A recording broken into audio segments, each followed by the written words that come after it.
Mapagpalang araw sa inyong lahat. Ako po si Brian Easy Mendoza at ito po ang aking daily devotion ngayong araw, August 2, 2024. Ngayong araw po ay nais kong ibahagi ang aking natutunan patungkol pa rin po sa intimacy with God. Again po, when we say intimacy with God, ito po yung closeness or deep relationship with God. At ayun po ang dapat natin i-pursue, ang magkaroon ng deep relationship or deep connection with God. Ngayong araw po ay mag-focus po tayo about sa purity. If gusto mong magkaroon ng deep relationship with God, you need to understand what is purity, because intimacy requires purity. Sabi po rito sa James chapter 4 verse 8, "Come near to God, and He will come near to you.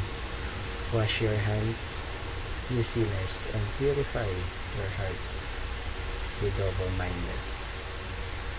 Sabi po sa Tagalog, lumapit kayo sa Diyos at lalapit siya sa inyo. Hugasan ninyo ang inyong mga kamay, kayong mga makasalanan. Linisin ninyo ang inyong puso, kayong pabago-bago ang isip. Ito pong Bible verse na ito ay sinulat ni James at binigay niya para sa mga taong nakakakilala na sa Panginoon, ngunit bumabalik pa rin sa makamundong gawain. Mahal na raw nila ang Diyos, ngunit mahal rin nila ang mundo.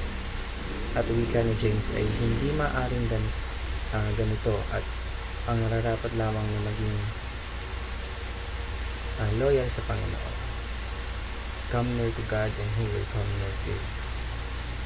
Ngayon po ay dadako naman po tayo sa mga katuruan na aking natutunan. Unang katuruan, God designs intimacy to be a two-way relationship. Hindi po pwedeng Diyos lang ang nagmamahal sa atin, because it is a two-way relationship. Kung mahal tayo ng Diyos, ay mahalin din natin ang Diyos. Walang deep relationship between you and God kung iisa lang ang nagmamahal. That's why you must love Him back.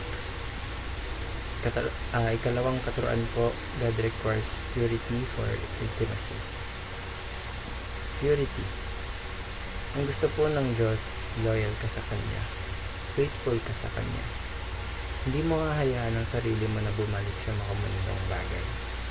And ikatlong katuruan, God loves holiness and hates double-mindedness. Before po kasi, people love the Lord but they also love the world. Double-minded, dalawa ang Diyos. As always, remember to seek holiness, observe wholeness. When you offer yourself to God, buo po dapat. Hindi pwedeng 50-50 or 60-40. Hindi pwedeng 90% lang tapos 10% sa mundo.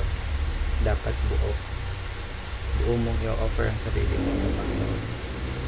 Next po is to safeguard intimacy, avoid adultery. Ingatan po natin ang deep relation natin with God. And lastly is to submit to the Lord. Reject the world. Gaya po ng sabi ko kanina, God hates double-mindedness. Hindi po pwedeng dalawa ang Diyos. If you submit to Lord, reject the world. Huwag mong tanggapin ang mga makamundong bagay.